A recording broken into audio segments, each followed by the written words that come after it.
Here we will see about LBB, that is left bundle branch block.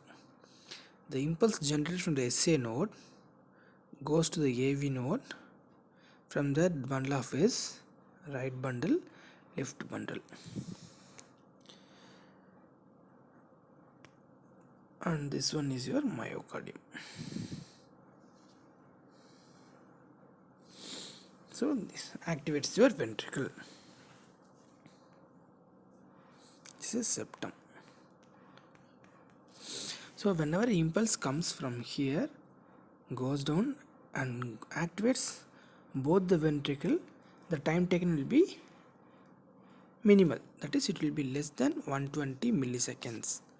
Suppose if one of my bundle is blocked, here left bundle is blocked, hence the current from above comes down, goes and activates my right ventricle.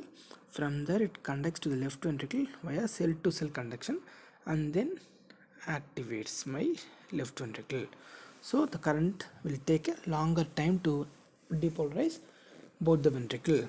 Hence the first criteria is the QRS should be more than 120 milliseconds.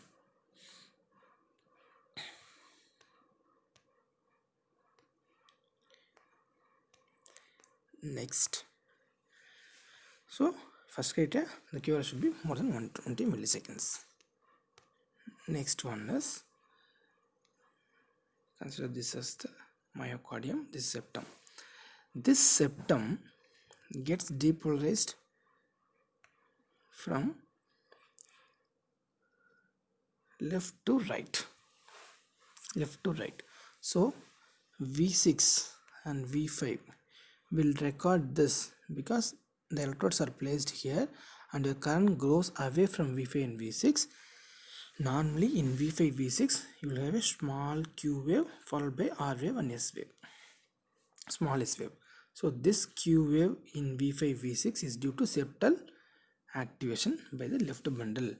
In left bundle branch block, this septal activation will occur from here to here. Hence this Q wave also will be lost. So white complex QRS and absent Q in the V5 V6 with RSR pattern, that is RSR pattern in V5 and V6 indicates the patient has left bundle branch block.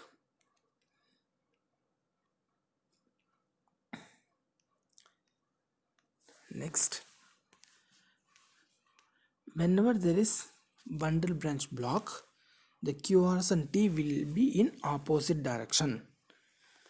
In normal individuals, the QRS will be narrow, hence the T wave will be in the direction of QRS. Suppose if the QRS is predominantly positive, the T wave will be positive.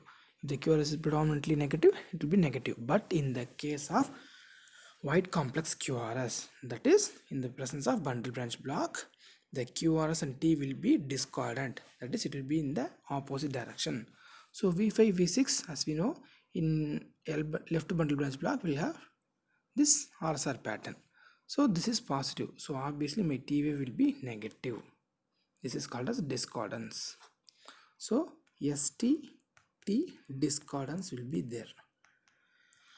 To summarize, the QRS will be more than 120 milliseconds, absence of Q wave in V5 V6 and STT discordance.